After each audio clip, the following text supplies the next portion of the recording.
Hello Dongski ug Chak. So mo ano po ang ako ang mga dili tutorial jud pero kanang advice lang gud about sa pedal kick. Kabalo naman mo pedal kick, di ba? Kabalo na mo ana ate. Karon medyo tricky pa lang siguro pero kabalo na mo ana. Nakita na ta mo muhimo ana si Dongski pod. Pero ang ginatulo na karon kay kung saan siya pag-practice para mapaspasin yung progress. Mao ni ang way na gihimo nako pero it could be nalahi pud sa uban. Pero kanilang ina-share na nako tong sa kuha na part kung giyon sa nako siya. Para sa kuha, naitulo ka klaseng pedal kick or rolling pedal. Mag-start sa pedal kick. Pedal kick kabalo naman mo, di ba? So ang pedal kick is nag-rear wheel hop ka and then from the rear wheel hop, giambak nimo siya pa forward. Mo ni pedal kick. Murag rabbit. Ano lang, di ba? Nay pedal hop. Ang pedal hop more on gyapon pedal kick pero mas taas ang bakon nimo, mas piti. So mas low imo ana, taas pud imo ang back ana. So when it comes to kanina trick, di kay magmatter if straight kayo imong pag pedal kick or nakaslant ka gamay. So mo ni ang straight patulong ko dira sa inyo ana, straight kayo. Na po isa nakahiwi ang bike, naka-angle siya. For example, sa kung naka-angle pero padulong ko dira sa inyo. So naka-angle ko. Ana. So, for now, ayun na lang sa kanin isipa kung sa yung style inyong himuon. Kaya ano, it will come naturally lang. Pero usually, matunan na to na first kay pa-straight. So, regardless kung pa-straight o pahiwi, ang technique sa pagkablit sa pedal is pareha ra. Hangak na ko yati. So mo tong pedal kick. Karon gap. Lahing istorya na ang gap. Ang gap is pedal hop siya, kusog na pedal kick, pero nakay ginambakan from obstacle to obstacle. Mo nakalahian na ng duha. Which di mo na mapraktisan kung wala ka nagpatong sa obstacle. So mas gwapo mag-practice og gap if naa ka sa obstacle mismo. Lahi ang progress nimo if from flat ka to obstacle or gikan ka sa obstacle padulong sa flat kanang drop lang ana. Lahi ang progress niya compared sa naadyo ka sa duha ka platform mismo. So mo lang to, pag practice og gap kay duha ka platform, practice og pedal kick ana lang na single platform. So before ta mo adto sa gap, itulo na ko sa inyo is ang rolling pedal. So sa rolling pedal nay duha ka klase no, mapansin ako na lahi jud. Ang isa ka klase is kanang sikad, ang final kick nimo ug ang ambak is pareha, pares nani. Mao ni ang ginahimo nako, ang final kick pati ang pag-ambak pataas is the same. So ang pedal kick ko dra pasaka sa gutter. Na. So mao to siya.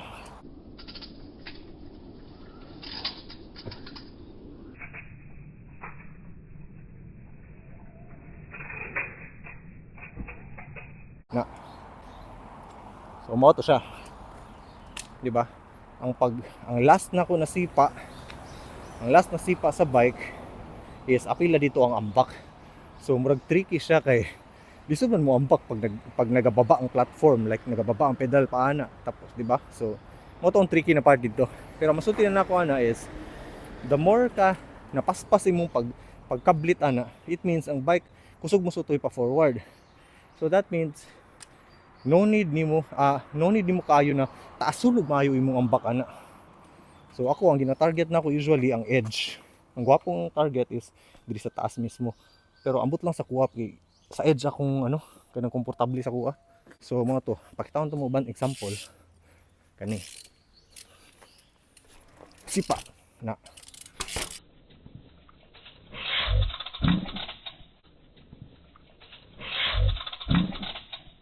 Na. 'Di ba? Sipa siya. Mura na ako ginasagpa ang sagpaon ako siya with my back wheel ba, mura na ang ending. Kani siya na trick is weird lang ni siya kay di siya praktisan at first, pero pag once makuha na nimo, makalimot na siguro ka halos sa rear wheel hop to pedal kick pa obstacle kay maganahan na ka na mawala nang himong permente. So ang ikaduha na type of rolling na rolling na pedal kick is kanang banihap jud mismo. So depende sa dimension sa imong bike, sa geometry, mo na imong himuon. So tungod sa inyo medyo streetish man inyong taas inyong bars ana na diri duol ang stem. So makaya pa ninyo siya bira into banihap. So if makaya ninyo siya banihap, mas gwapo, kay mas dali na para sa inyo, mas komportable na. Pero kung di nimo makaya banihap, ang ginahimo is i-pedal sa siya first para mo alsa ang front, and then ibanihap niyo siya, which is mo na ginahimo ni Chucky. Di ba? Pansin din ako na sa style ni Chuck. Iyahan ng patindugon first ang bike into a position na makabanihap na siya. Kani di man ako ni mabanihap good. Bitaw. Tingnan ako. Pero kung street bike pa ni, naana na to. Tapos ana, di ba? Pero si Chucky, kanang style ni Chucky, which ug kanang uban mga professional na mga riders is isaka pa gamay. Pag nasaka na gamay, pag komportable na ka mo jump, dito pa ka mo jump. Which is kana ang pinaka goods para sa kuha, pinaka nice way na makahunat ka pataas. Murag mo ning mas taas jud air para sa kuha. Which is di ko kabaluan ni. So, kung kabalo ka Chuck ana, perfect na kay na perfect ka na lang jud ang imong paglanding sa taas or ang landing nimo sa edge ana. Kana na like perfect ka. Pero para kay Dongski na wala pa kayo nakakapaan na, pangitaas dong kung asa ka comfortable, kung banihap style baka or pedal kick style.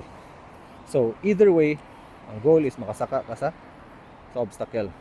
Ako ang gi-explain is medyo common sense. So karon ang itulo na ko is kung paunsa ninyo siya mapraktisan og paspas para paspasan yung progress. So ako ang style na ko is at first sige lang kog banihap. I mean sige lang kog kanang rolling pedal kick on flat ground. Tanawa ha, nagpa-practice ko rolling pedal kick on flat ground lang. Dati, kung bago pa na ako ni natunan. Ngano, kay mahadlok man ko. So ana.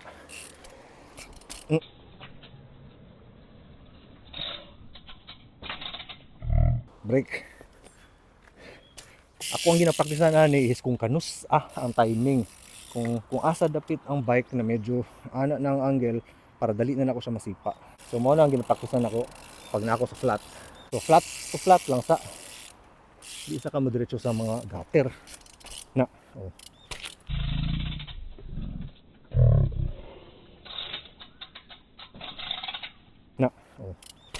So pag landing na ako, nakatindog ang bike.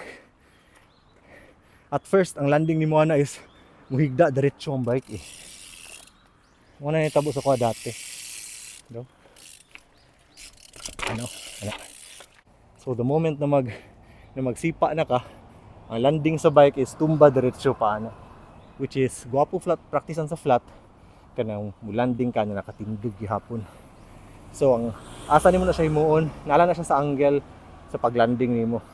Ana lang, basta adjust man gamay sa angle. Ana. Oh, di ba?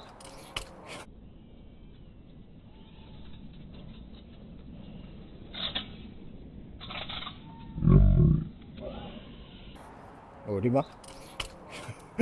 Listen na ni-explain pero i-try lang siya na ani.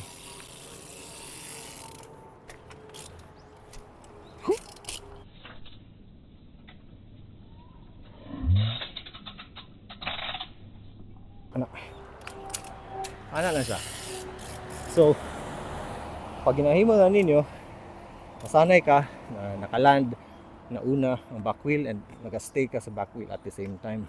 Next, if human na mo ana, if consistently maland na ninyo na back wheel ang first or naka rear wheel hop na ka sa landing, para ma-upgrade og pas-pas is sa gutter mo mag-start. Ngano, ang gutter man good mag-determine if na timing na ninyo tarong ang inyong take off. Although pwede ninyo siya himuon sa flat ground, mas lisod i-estimate kay ngano magsalig mo ka, kay di mo ka matagak. So ang gwapo na is na gutter ani ka gamay lang kay pag ma-slide gani ka ani, pag mo pedal kick na kaaning bike diri, lisod ma bail pagka nang nalagpas na ang bike tapos dito pa ka mo pedal kick, kay murag kag mabusda ka, murag kag maana o patalikod, murag kag maana ba sakit sa likod. So mo na itabos ako dati.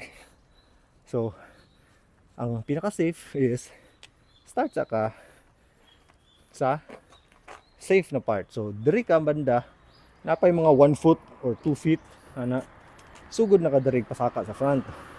So pasakaw na nimo front diri and then sikad ka pa ana. So practice na sa ta sa elevated platform na gamay to flat. Ay lang sa isipan na mo diretso ka sa isa ka obstacle pa jud. Nakita na ko. So diri ka magsugod og pasaka sa imong front wheel. Anywhere diri.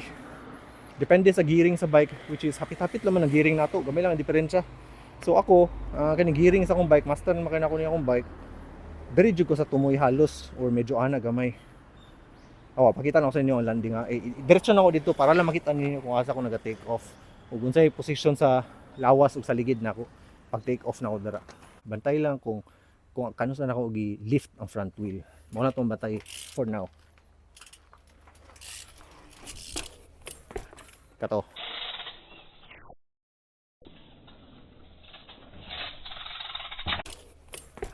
Kato, isa pa.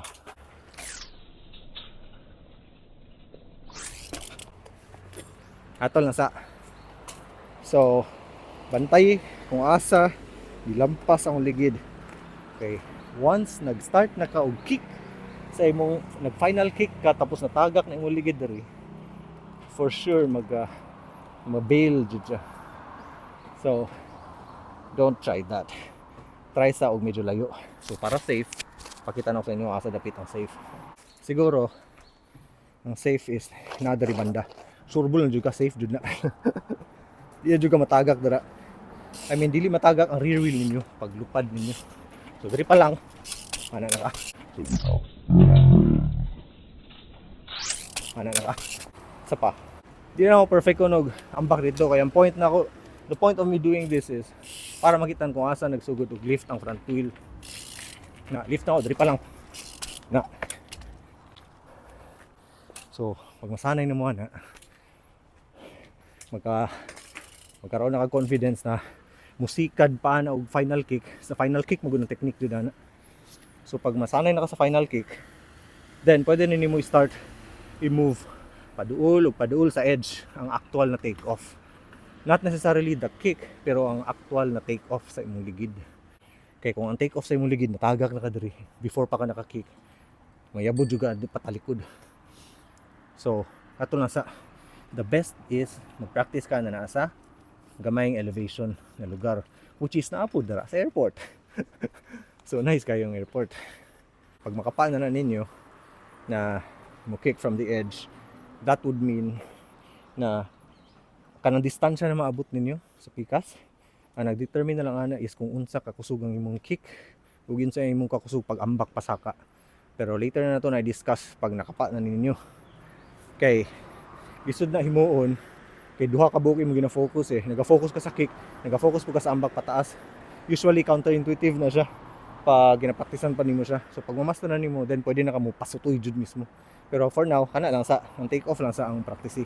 And ang number 1 nakato akong gisulti na gwapo no way para paspas mo level up ang inyong rolling kick is sa edge ka mag-practice. So mo to, nag-practice na sa edge. Next is ang gap.